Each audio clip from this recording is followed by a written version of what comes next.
आम सार को ये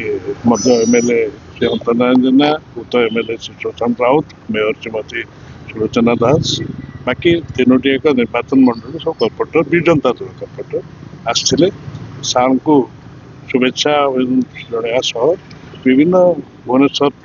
महानगर निगम अंचल भुवनेश्वर सहर विभिन्न समस्या संपर्क अवगत भी करते सार भाषण में वक्तव्य रखिंट जो राजधानी भुवनेश्वर को जेहेतु स्मार्ट सिटी होता एवं देश ना था तेणु जो प्रकल्प गुड़िक गत सरकार समय होता से प्रकल्प गुड़िक जमती चालू रहे से दिगरे से समस्त परामर्श भी ने आम दलर जो मैंने पदाधिकारी अच्छा शुणु मुझे जहाँ कही से कथा कहते से दिगरे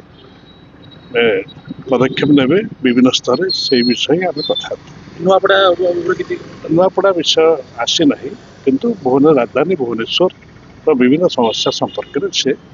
पदक्षेप ने कहली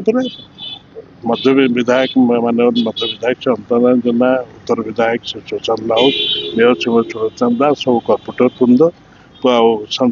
सांसद प्रार्थी आमर जी थे मनमोहन राउत